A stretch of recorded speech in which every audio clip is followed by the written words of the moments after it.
Alisa, bugungi ob-havo bo'yicha ma'lumot ber. Hozir Toshkentda +27, kun bo'yi ochiq. Bugun yog'ingarchilik kutilmayapti. Kechqurun +24, lekin tunda +17. Salom Jobbox obunachilari. Ha, Alisa to'liq o'zbek tiliga integratsiya qilindi. Bu juda ham yaxshi ma'lumot va yaxshi yangilik. Endi bemalol siz o'zingizni Alisangiz bilan o'zbek tilida gaplashsangiz bo'ladi. Alisa, Joybox bo'yicha ma'lumot ber.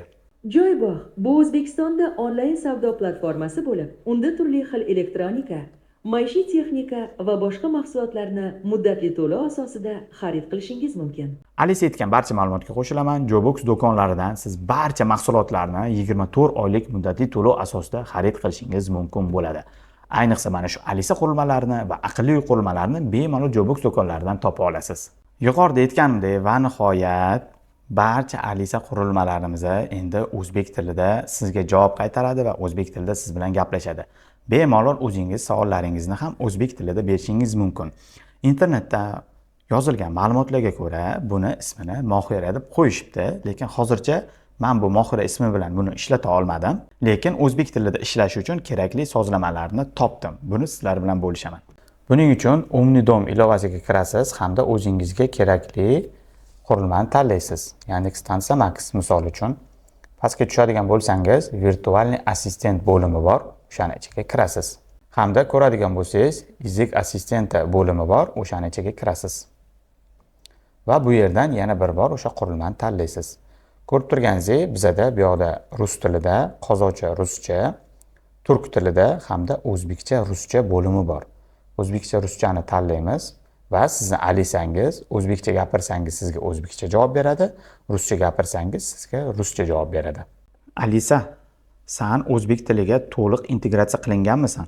Albatta, men o'zbek tilini mukammal bilaman va har doim sizga yordam berishga tayyorman. O'zbek tilida gaplashamizmi? Mana ko'rib turganingizdek, oddiygina Yandex Stansiya Lite'ni ham o'zbek tiliga o'girib qo'yganmiz. Demak, integratsiya to'liqligicha bo'lgan. Xo'sh, sizda savol tug'ilishi mumkin. Shunchaki kichkinagina Lite'ni olganim qulay-ku, joy ko'p egallamaydi, undan tashqari narxi ham arzon. Qimmatga mana shunday katta qurilmani olib nima qilaman deydigan bo'lsangiz, bularning orasida juda ham katta farq bor. Hozir hamma aqlli uy qurilmalaridan foydalanmoqda. Aqlli uy qurilmalarini shunchaki mana shu Yandexga ulab qo'ya olmaysiz. Chunki aqlli uy qurilmalari Wi-Fi ga ulanib, Wi-Fi dagi nagruzkani ko'paytirishga sabab bo'lib qoladi. O'shaning uchun siz Zigbee degan hub xarid qilishingizga to'g'ri keladi. Xuddi shu men aytgan Zigbee texnologiyasi mana shu Yandex Stansiya Max'da o'zini ichida joylashtirilgan. Ya'ni bemalol aqlli uy qurilmalarini shu Zigbee texnologiyasi orqali ulab qo'yasiz. Xo'sh, sizda savol tug'ilishi mumkin. Zigbee texnologiyasi qanaqa? Zigbee texnologiyasi bu shunday qurilmaki, unga barcha aqlli uy qurilmalarni ulab qo'yasiz. Wi-Fi ga ulasam bo'ladi-ku deydigan bo'lsangiz, ha, Wi-Fi ga qurilmalarni ulab smartfon orqali boshqarsangiz bo'ladi. Lekin Wi-Fi ma'lum bir xonada turadi, siz aqlli uy qurilmangiz esa boshqa xonada turgan bo'lishi mumkin. Birinchidan, ularning orasidagi tarmoq uzilishlar bo'lishi mumkin. Ikkinchidan, to'g'ridan-to'g'ri Wi-Fi bilan tarmoqlanadi va Wi-Fi-ni nagruzka qilib qo'yishi mumkin.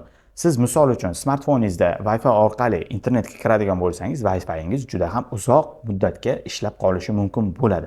Xuddi shu muammolarni yechish uchun Zigbee degan texnologiya o'ylab topilgan. Bu Zigbee texnologiyasi to'g'ridan-to'g'ri aqlli uy qurilmalarini ulaydi va Wi-Fi ga bo'lgan nagruzkani kamaytiradi. Ya'ni Zigbee'ni o'zi Wi-Fi ga ulanadi hamda mana shu bitta dona Zigbee'ni o'zi boshqa aqlli uy qurilmalarining barchasini boshqaradi. Hattoki aqlli uy qurilmalaringiz boshqa xonada bo'ladigan bo'lsa ham, bir-birini orasida eng yaqinlarini topib, shu yaqin aqlli qurilma orqali keyingi aqlli qurilmani boshqarish imkoniyatini beradi. Bu juda ham aqlli uy qurilmalarida ko'p ishlatiladigan texnologiyalardan bittasi. Xo'sh, Alisani o'zbek tiliga integratsiya qilingani biz uchun nimani beradi? Birinchi o'rinda til borasida barrierni umuman yechib tashlaydi. Chunki oldinlari faqatgina rus tilida gaplasha olardingiz, hozir esa o'zbekcha qo'shilgan. Ya'ni rus tilini to'laqonli yaxshi bilmaydiganlar bemalol bu stansiyani olish ham mumkin bo'ladi. Va bu stansiyadan bemalol hech qanaqa muammolarsiz foydalana olishadi. Mana ko'rib turganingizdek, yana bir qobiliyatlardan bittasi, buni bemalol ekranga ulab turib, o'sha yerda kontentlarni ko'rishingiz mumkin bo'ladi. Ya'ni Kinopoisk orqali kinolar, ashulalar eshitishingiz, YouTube'larni ko'rishingiz mumkin bo'ladi. Yana bir qiziqarli tarafi, keraksiz qurilmalarni xarid qilmasdan buni bemalol televizoringizga ulab qo'yib, o'sha yerda kino, muzikalarni ham bemalol eshitsangiz bo'ladi. Mana ko'rib turibsiz, shunchaki HDMI porti orqali ekranga ulangan va ekranda Kinopoiskdagi barcha kinolarni chiqazib berdi. Eng asosiysi, bularning barchasi bepul. Alisa, menga Masha Medved multigini qo'yib ber.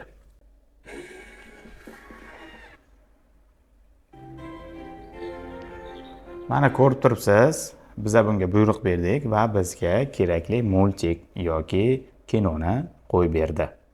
Bu stansiyani yana bir qulayligi va menga yoqadigan fishkasi oilangizdagi barchani ovozini eslab qoladi va uni xarakteriga qarab, ovoziga qarab siz bilan gaplashadi. Misol uchun yosh bola bilan yosh bolachasi gaplashadi. Ya'ni yosh bola biron bir kontent so'raydigan bo'lsa yoki biron bir ma'lumot so'raydigan bo'lsa, uning yoshiga to'g'ri keladigan barcha ma'lumotlarni va kontentlarni qo'yib beradi. Undan tashqarisiga umuman o'tmaydi. Bu juda ham yaxshi fishkalardan bittasi, sababi farzandingiz keraksiz kontentlarni, keraksiz ma'lumotlarni eshitmasligi uchun bu Alisani o'zi sizga yordam beradi. Xo'sh, men o'zimni fikrimga keladigan bo'lsak, qaysi stansiyani maslahat bergan bo'lardim? Albatta, Yandex stansiya Max'ni maslahat bergan bo'lardim. Imkoniyatlari juda ham ko'p, aqlli qurilmalari bilan to'g'ridan-to'g'ri ishlaydi va mana shu stansiya orqali barcha uyingizdagi aqlli qurilmalarni boshqara olasiz. Va bunda ko'rganingizdek imkoniyatlari juda ham ko'p. Yandex stansiya Lite'ga keladigan bo'lsak, imkoniyatlari kam, lekin shunchaki Yandex stansiya bilan tanishmoqchi bo'lsangiz, mana shu Lite'dan boshlasangiz bo'ladi.